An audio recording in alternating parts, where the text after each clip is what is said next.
आखिरकार भारतीय टीम का squad India versus Afghanistan series के लिए डिक्लेयर हो ही गया। लोग दिल थाम के इसका इंतजार कर रहे थे और दिल थाम के इसलिए इंतजार कर रहे थे, ऐसा नहीं था कि ये सीरीज बहुत इंपॉर्टेंट है या बहुत हाई वोल्टेज क्लैश होने वाला है, दर्शकों को बहुत मजा आने वाला है।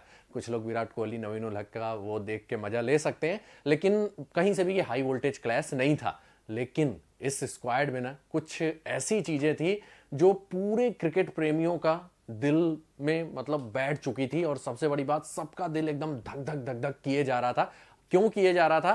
क्योंकि इस स्क्वाड से इंडिया की फ्यूचर प्लानिंग तय होने वाली थी कि अगले T20 वर्ल्ड कप में कौन खेलेगा कौन नहीं खेलेगा, और साथ ही साथ दो सुपरस्टार खिलाड़ियों के भविष्य का फैसला भी होने वाला था। और वो सुपरस्टार मतलब ऐसे वैसे सुपरस्टार नहीं थे। Virat Kohli Indian cricket great, या बोल सकते हैं अभी तक के क्रिकेट के सर्वश्रेष्ठ खिलाड़ियों में से एक, मेरे हिसाब से सर्वश्रेष्ठ हैं। तो उनके भविष्य पे भी फैसला लेना था कि वो T20 खेलेंगे कि नहीं, और साथ ही साथ रोहित शर्मा के भविष्य का भी फैसला लेना था, और ये भी पता करना था अगर वो खेलेंगे तो एज ए कैप्टन खेलेंगे कि कैसे खेलेंगे।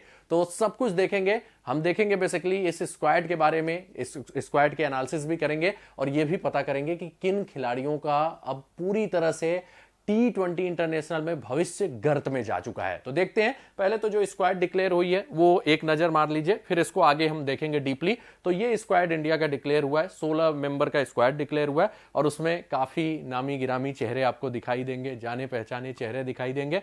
तो स्क्वाड सिलेक्शन से पहले टीम इंडिया के लिए क्या चिंता का सबब था वो पहले देख लेते हैं। तो जो चैलेंजेस था भारतीय टीम के लिए, पहला था कि हार्दिक पांड्या इंजर्ड थे, जो कि इस समय के कप्तान थे टीम इंडिया के, वो इंजर्ड थे। फिर उनके इंजरी के बाद सूर्यकुमार यादव को कैप्टन बनाया गया था, वो भी इंजर्ड हो गए।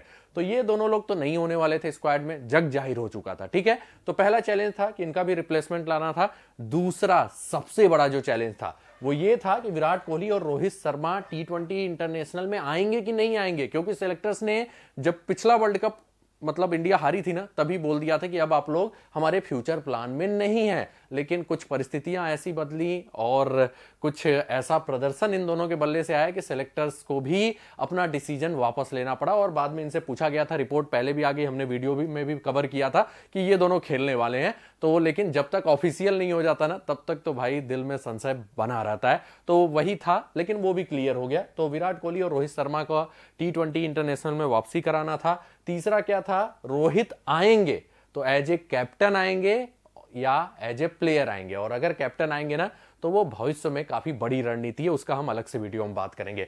फिर चौथा पॉइंट था क्या कि ईशान किशन ने सीरीज से अपना नाम शायद पहले ही वापस ले लिया था, वो थोड़ा सा फिर से फोकस करने वाले हैं, कुछ मेंटल इशू हो चुका है और वो अपने क्रिकेट का फिर से रिकॉन्सिडर कर रहे हैं, जो भी है मतलब अभी थोड़ा सा वो क्रिकेट से दूर होके अपना मतलब कंडीशन ठीक कर रहे हैं। तो वो शायद नहीं खेलने वाले थे, ये पहले ही क्लियर हो गया था। और उसके अलावा रेस्ट देना था भारतीय टीम को, खासकर ऐसे प्लेयर्स का जो आगे फ्यूचर प्लानिंग में ना लंबा जिम्मेदारी निभाने वाले हैं, लंबे दिनों तक मैचेस खेलने वाले हैं, उनको बेसिकली यहां पे क्या देना था? रेस्ट भी देना था। तो वो भी प्लेयर लगभग क्लियर थे, रविंद्र जडेजा, सिराज और बुमराह, इन तीनों को रेस्ट देना था। तो बेसिकली ये चैलेंजेस थे। उसके बाद स्क्वाड इनको डिक्लेयर करना था। तो अब उसके बाद कौन सा स्क्वाड डिक्लेयर किया वो भी देख लेते हैं। तो ये है टीम इंडिया जो 3 मैचों की सीरीज होने वाली है अफगानिस्तान के खिलाफ, उसके लिए। तो अब यहां पे थोड़ा सा हम देख लेते हैं कौन कौन से बल्लेबाज आए हैं बैटिंग सेक्शन में। तो रोहित शर्मा है, शुभमन गिल है, यशस्वी जायसवाल है, विराट कोहली है, तिलक वर्मा है, रिंकू सिंह है। तो आपको एक बल्लेबाज यहां पे जो फॉर्म में थे वो नहीं दिखाई दे रहे होंगे। कौन है वो? ऋतुराज गायकवाड़, और दूसरे एक और हैं श्रेयस अय्यर, वो भी नहीं है। ठीक है, तो ये 2 बल्लेबाज नहीं दिखाई दे रहे हैं, और इससे क्लियर इंडिकेशन मिलता है कि ये अगले T20 वर्ल्ड कप के प्लानिंग में फिलहाल नहीं है, और खासकर पैकिंग ऑर्डर में थोड़ा सा पीछे हैं इन लोगों के। तो ये ध्यान दीजिएगा। तो यहां से कुछ आपको वो मिला होगा।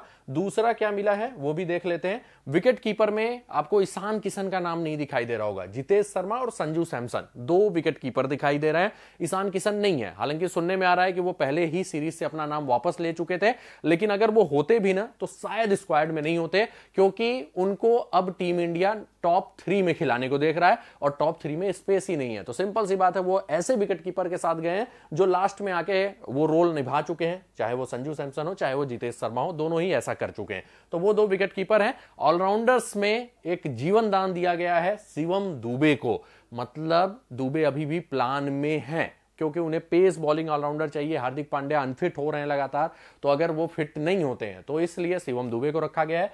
वाशिंगटन सुंदर हैं, अक्षर पटेल हैं, और वाशिंगटन सुंदर तो बेसिकली मतलब वो एक ऑफ ब्रेक गेंदबाज ये रखना चाहते हैं प्लस बैटिंग बैकअप, उसलिए अक्षर पटेल। जडेजा आएंगे तो अक्षर पटेल ही बलि का बकरा बनते हैं, वो चाहे कितना अच्छा परफॉर्म कर दें। तो थोड़ा सा वो अनलकी है कि उनसे एक अच्छा ऑलराउंडर टीम में मौजूद है, नहीं तो ये कहीं भी जगह बना सकते थे। बॉलिंग सेक्शन में अगर आप देखेंगे तो अच्छे खासे बॉलर इंजर्ड हैं और कुछ को रेस्ट दिया गया है। बुमराह नहीं है, सिराज नहीं है, और समी अगर हो सकता है फ्यूचर प्लानिंग में हो तो वो इंजर्ड चल रहे हैं, तो इसलिए ट्राइड एंड टेस्टेड कॉम्बिनेशन जो इधर 2-3 सीरीज से चल रहा है, अर्शदीप, आवेश खान, मुकेश कुमार, इन तीनों को रखा गया है। स्पिन डिपार्टमेंट में रवि बिश्नोई, कुलदीप यादव, और ये दोनों अब लगभग कंफर्म है कि इंडिया के प्रिफर्ड स्पिनर रहेंगे। उसमें भी कुलदीप बिश्नोई में, बिश्नोई भले ही नंबर 1 थे अभी कुछ दिन पहले, लेकिन कुलदीप को प्रीफर किया जाएगा प्लेइंग 11 में, तो ये भी बात क्लियर थी। तो एक और बड़ा नाम जो मिस होते हुए दिखाई दे रहे हैं यहाँ पे, वो कौन है? वो है युजवेंद्र चहल।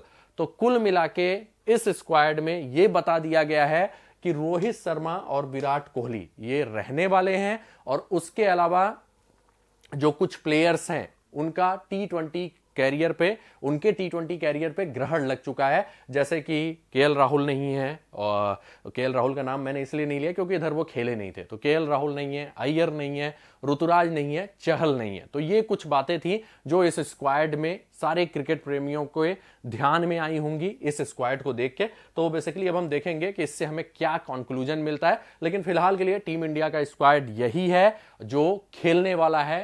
3 मैचों की सीरीज होने वाली है अफगानिस्तान के खिलाफ। तो स्क्वाड तो हमने बेसिकली देख लिया क्या था, क्यों किसी का सिलेक्शन किया गया था, क्यों कुछ प्लेयर मिस हुए, ये तो हमने देख लिया। अब आते हैं इस स्क्वाड से कुछ बड़े बड़े कंक्लूजन निकल के आए हैं जो कि बहुत ज्यादा भूचाल मचा सकते हैं क्रिकेट जगत में, खासकर प्रशंसकों के, क्योंकि बड़े बड़े प्लेयर्स का भविष्य तय हो चुका है। अगर आपने ध्यान नहीं दिया है तो उस पर मैं बेसिकली ध्यान दिलाने वाला हूं आपका।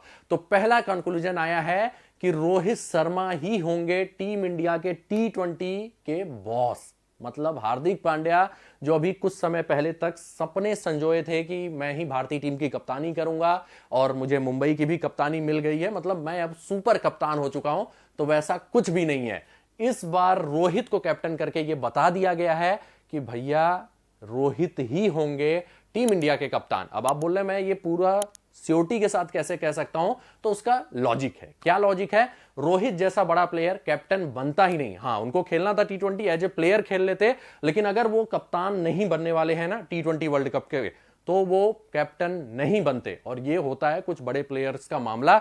और सिंपल सी बात है कि हार्दिक पांड्या फिर अब कप्तानी नहीं करेंगे फिलहाल के लिए, अगले वर्ल्ड कप तक रोहित ही होंगे टीम के बॉस। और ये मैं अब लिख के दे सकता हूं रीजन यही है कि रोहित ऐसे कैप्टेंसी एक्सेप्ट ही नहीं करते। तो यहां पर सिंपल सा क्रिकेटिंग लॉजिक बोलता है कि रोहित शर्मा ही होंगे टीम इंडिया के बॉस। दूसरा आता है विराट कोहली के प्रशंसकों की, और भाई मैं क्या आप क्या पूरी दुनिया ही दीवानी है, तो विराट कोहली टी20 वर्ल्ड कप तक खेलेंगे, ये भी कंफर्म हो गया है। और भाई प्रदर्शन से तो इनको कोई निकाल ही नहीं सकता, बस वही मिडिल ओवर में थोड़ा सा स्ट्राइक रेट का इशू है। तो भाई इतने चैलेंजेस इन्होंने पार कर लिए, तो उसको भी अभी 5-6 महीने बचे हैं, उसको उस कमी को भी पूरा करेंगे, स्पिनर्स को भी हिट करेंगे। देख लीजिएगा इस आईपीएल में ये स्पिनर्स को टारगेट करने वाले हैं। तो रोहित शर्मा तो कप्तान होंगे ही होंगे, साथ ही साथ उनके साथ रहेंगे विराट कोहली, और होपफुली फिर से टॉप रन स्कोरर बन के उभरेंगे। तो विराट कोहली भी आपको खेलते हुए नजर आएंगे टी20 वर्ल्ड कप। अब तीसरा जो है वो बहुत बड़ा न्यूज है, वो क्या है कि लोकेश राहुल और युजवेंद्र चहल, इन दोनों के टी20 इंटरनेशनल कैरियर पे लग चुका है ग्रहण। क्यों? क्योंकि राहुल का सिलेक्शन इस बार भी नहीं हुआ। 2 सीनियर प्लेयर को ये तो लाए, लेकिन राहुल को नहीं लाए, और इसका भी हम वीडियो बना चुके हैं कि राहुल का द एंड हो चुका है टी20 सर्किट में। और बेसिकली ये अभी अपने आप को मिडिल ऑर्डर में शिफ्ट करने वाले हैं आईपीएल में, इसलिए कि मिडिल ऑर्डर में इनको प्लेस मिल जाए, लेकिन जगह है कहां? जगह नहीं है भाई। तो कुल मिला के लोकेश राहुल और युजवेंद्र चहल, इन पे अब टीम इंडिया का फोकस नहीं है। राहुल का जो स्ट्राइक रेट इशू था ना, वो उनके खिलाफ गया है, और टी20 के प्लान में राहुल नहीं है अनटिल अनलेस कि एक बहुत भयंकर वर्ल्ड कप ना चला जाए और जो कंटेंडर्स हैं इसमें वो फ्लॉप ना हो जाए। तो राहुल के टी20 कैरियर पे लग चुका है क्या? ग्रहण। और उसके अलावा युजवेंद्र चहल को एक बार फिर से दरनिकार कर दिया गया है। और ये सीधा साधा मतलब है कि टीम इंडिया के जो फेवरेट रिस्ट स्पिनर्स है ना, वो अब चहल नहीं है, वो है रवि बिश्नोई और कुलदीप यादव। तो ये कुछ बड़े कंक्लूजन निकल के आए हैं इस स्क्वाड से। सीरीज इंपॉर्टेंट नहीं है, लेकिन ये स्क्वाड बड़ा इंपॉर्टेंट था और आपने देखा होगा कि कितना ढेर सारे कंक्लूजन निकल के आए हैं। कुछ और कंक्लूजन भी हैं, उसको हम अगले वीडियो में कवर करेंगे। आगे बढ़ते हैं, कंक्लूजन देख लिया, आप थोड़ा सा देख लेते हैं क्या हो सकती है भारतीय टीम की प्लेइंग 11, खासकर फर्स्ट T20 इंटरनेशनल के लिए। तो देख लेते हैं जल्दी से। रोहित शर्मा ओपन करेंगे, शुभमन गिल, यशस्वी में से कोई खेलेगा। अगर उन्हें चाहिए एकदम अटैकिंग बल्लेबाज तो शायद यशस्वी खेले, लेकिन शुभमन भी हैं लाइन में, ये ध्यान दीजिएगा। फिर विराट कोहली आएंगे, तिलक वर्मा आएंगे, रिंकू सिंह आएंगे, Jitesh Sharma preferred wicket keeper रहेंगे क्योंकि हालिया दिनों में वही खेल रहे हैं, अक्षर पटेल, कुलदीप यादव, अर्शदीप सिंह, आवेश खान, मुकेश कुमार। ये भारतीय टीम का प्लेइंग 11 होना चाहिए फर्स्ट मैच में। यहां पे अगर ये शिवम दुबे को खिलाना चाहते हैं, सिक्स्थ बॉलिंग ऑप्शन हालांकि कोहली और यशस्वी जायसवाल रहेंगे। कोहली को अभी नहीं रख रहा हूं, वर्ल्ड कप में भले कर दिया। तिलक और यशस्वी रहेंगे, लेकिन अगर ये खिलाना चाहे दुबे को तो ऐसा हो सकता है तिलक को बाहर कर दें, रिंकू सिंह एक पोजीशन ऊपर आ जाए और उस केस में ये दुबे को भी खिला सकते हैं। तो इसी के साथ ये वीडियो समाप्त होता है। भाई कोहली के फैन है, इंडिया के फैन है, रोहित के फैन है, तो वीडियो को लाइक और शेयर जरूर कर दीजिएगा। आप लोग का प्यार और समर्थन ही रहता है जिससे हम ऐसे हेल्पफुल वीडियो बनाते रहते हैं। और हाँ, जो भी नए यूजर्स हैं, चैनल को सब्सक्राइब करके बेल का आइकन जरूर प्रेस कर दीजिएगा, जिससे आप लोग को टाइमली नोटिफिकेशन मिलता रहे। मिलते हैं अगले वीडियो में कुछ नए इंफॉर्मेशन के साथ। तब तक के लिए आप सभी लोगों को टाटा बाय बाय, धन्यवाद।